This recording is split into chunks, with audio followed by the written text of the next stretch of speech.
Last year I made a video about Rawkus Records, a label that championed underground hip-hop towards the end of the 90s, only to fall victim to its own greed and lost sight of what originally made it unique. Well, out of the ashes of Rawkus Records' soured reputation, formed a new independent label that would become the definitive juxtaposition to the mainstream hip-hop of the time. Throughout the 2000s, Def Jux became the #1 place for forward-thinking, boundary-pushing underground hip-hop. The label was run by the artists, not letting the business side of things get in the way of what was truly important. And with them dropping some of the greatest hip-hop albums of their time, they carried on the potential of Rawkus, pushing hip-hop into the new millennium, and being the leaders of the 2000s underground rap renaissance.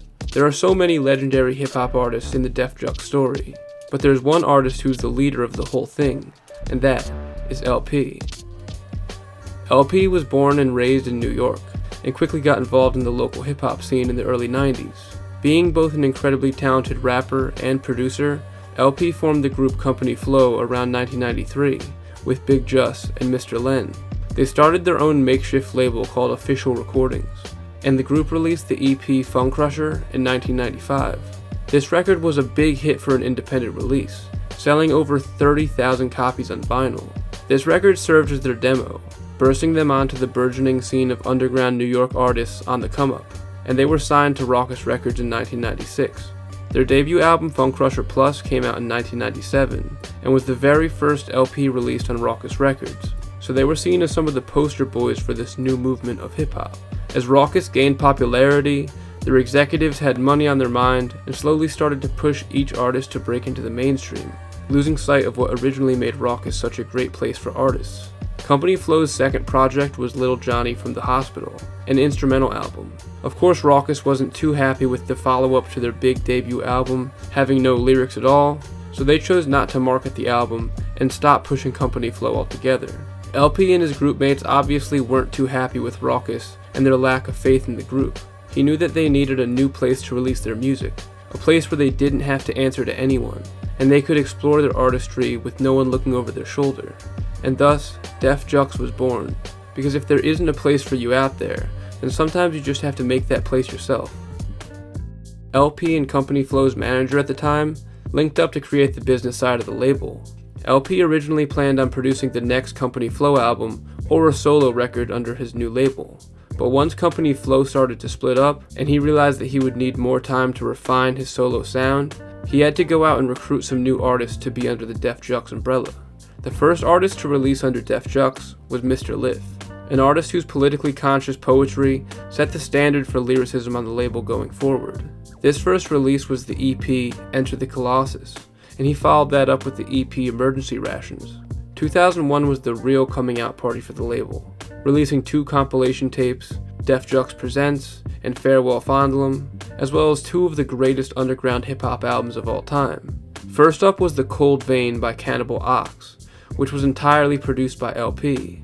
This album is groundbreaking, a pillar of postmodern hip-hop, with LP expanding on his experimental production, and MCs Vast Air and Vortal Mega showcasing a lyrical mastery that few rappers in history have ever achieved. Regarding the name The Cold Vein, Vast Air has said that it's a metaphor that the group came up with for adversity. He said whenever shit gets dark, when Luke lost his arm, and he was hanging on to that little thing, he was in the cold vein there. When the light bill is due and Christmas is coming, that's the cold vein. Anything that's an obstacle or a problem, especially survival, that's the cold vein. And that comes across in the rapping performance. It feels like they're rapping to survive, with this primal hunger underneath every ounce of lyrical mastery. This is the album that officially put Def Jux on the map, and is widely thought of as the best release Def Jux has ever put out. Its status as a cult masterpiece is the essence of everything that Def Jux represents. And they followed that up just 4 months later with Aesop Rock's Labor Days, another benchmark in underground artistry that is still being studied today.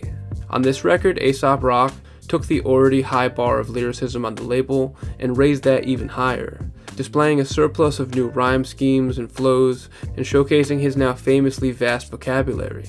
This album was mostly produced by Blockhead, with a song by Omega One and a few by Aesop himself. So this was the first Def Jux release that didn't have LP's hands directly involved in the music. And that goes to show just how much trust LP had in Aesop and Blockhead at the time. The way Def Jux was able to let artists off the leash and explore whatever creative lanes they were drawn to, that is what separated them from most other labels in the history of rap. The artists were always the priority, and so the music was always in its purest form. Around this time they actually got into some legal trouble because Def Jam sued them for the name Def Jux, and they eventually settled out of court, leaving Def Jux to now have the official name of Definitive Jux. But their legacy as Def Jux had already been solidified, so that still remains their unofficial moniker. 2002 was another monumental year for the label, releasing the second Def Jux Presents collaboration tape, EPs from Mr. Lif and Aesop Rock, an incredible Mr. Lif solo project, an instrumental album by RJD2, and LP's first album as a solo artist. Fantastic Damage came out in May of 2002. This album is really LP's first opportunity to fully express himself artistically. The production is innovative and bombastic, with him citing Public Enemy as a major influence on its sound, and lyrically he's able to get a lot more personal and explore different lyrical avenues of his creativity, now that he doesn't have to share the time with any other MCs. Mr. Lif's album I Phantom is a concept album described as an exploration of the dynamics of everyday life and the pursuit of our dreams in a rapidly decaying society. There's been a number of great concept records released under Def Jux, but I Phantom might be the most ambitious. The album tells a story from start to finish, starting off by talking about a day in the life of an everyday worker, and by the end of it, zooms out to cover the album's political themes, climaxing in a nuclear war. This is Mr. Lif at his most dynamic, and with the majority of the production coming from LP, this is a certified Def Jux classic. RJD2's album Dead Ringer solidified him as being up there with LP as two of the premier sound architects for this generation, and as he is from Ohio, that signaled that Def Jux was going national. Even though they were based out of Brooklyn, they were now beginning to work with artists from all over the country, as long as they fit that hip-hop first mentality that all the New York artists on the label had. There's no greater example of this than when the label linked up with the West Coast MC, Murs, to release his album The End of the Beginning. Murs is the perfect embodiment of everything that Def Jux stands for. He is a true MC, with a love of hip-hop in his heart that comes through in every release that he has. He was a part of the group The Living Legends, which essentially is the West Coast version of what Def Jux was offering over here, so it was a perfect match. They filled out the rest of that year by releasing the next Aesop Rock album, Bazooka Tooth, an album called Ravipops by C-Rayz Walz, Let's Get Serious by the Party Fun Action Committee, which is a concept album by Blockhead and Jer, where they document a day in the life of two record execs who spend their day listening to demo tapes, and Super Trashy by the Ohio group S.A. Smash, a duo with Metro and Camu Tao. Before his Def Jux days, Camu was originally in the group Megahertz, with RJD2 and Copyright, and this Ohio subsection of the Def Jux family really became the heart and soul of the label over the years. They spent the next couple years deepening their catalog with underground gems like Def Jux Presents 3, Murs and Ninth Wonder's first collab album, Hell's Kitchen by Cage, and much, much more. But their next huge release year was 2007.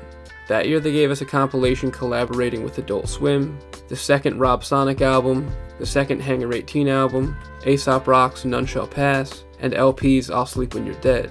By this point, Aesop Rock had been known as one of the best lyricists in hip-hop, and this album was his gold medal match.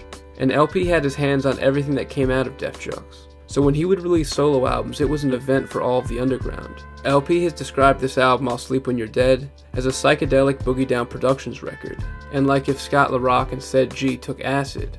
LP is a master at channeling hip-hop's golden age with his music's sound and attitude, while bringing it into his present day and beyond. In 2008, Def Jux had gone global, releasing Dizzy Rascal's album Maths in English out of the UK, and West Coast legend Del the Funky Homosapien's 11th Hour. But unfortunately, the end of Definitive Jux was already on its way. There were multiple reasons why Def Jux had to come to an end. First of all, the music industry was changing. As the internet and torrent started to gain popularity, it killed smaller independent record labels, who made their money from physical sales. It would be pretty much another decade before most smaller underground labels really got back on track and started to get in front of the business side of things in the streaming era. The second reason for the end of Def Jux was that LP was just spread too thin. Having to run a company while also producing for most of the artists, and also having your own solo career, that was just too much for him to do for too long. When the label did eventually go on hiatus in 2010, LP stepped down as the artistic director of the label to focus on his solo career. And it worked out for him, because if he never stepped down and stopped running Def Jux, he may have never gone on to form Run the Jewels, which is one of the best things to happen to him in his career. And the third thing that affected Def Jux is the most heartbreaking. In May of 2008, Camu Tao tragically lost his battle with lung cancer and passed away at the age of 30. The label continued for almost 2 years after his passing, but it left LP and all of his label mates in a very emotional state, not being able to fully grieve and process their loss at the time. In 2010, the label posthumously released Tao's album King of Hearts, which he was working on at the time of his passing. Regarding this album, LP said, "In many ways, King of Hearts is a record of what could have been, a snapshot of an artist's mid-evolution. In some ways it's a diary discovered of the belongings of a friend who passed away, or maybe it's a scrapbook of a master inventor, with only half of the schematics of some incredible new invention detailed inside.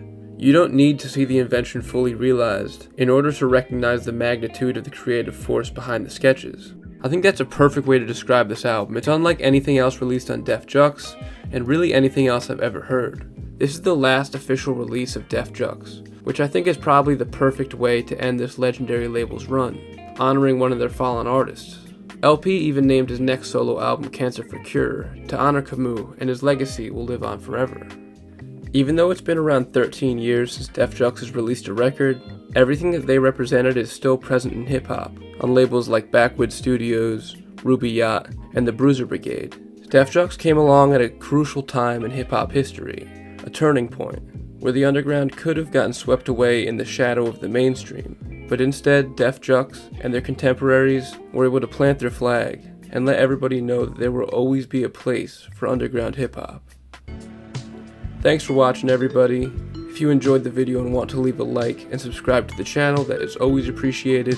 Special thank you to my patrons who voted on this video. If you want to vote on next month's video, then go check out the Patreon at the link below. Let me know down in the comments what is your favorite Definitive Jux album. As always, I got a lot more headed your way, so stay tuned, stay safe, and stay def. Thanks for watching.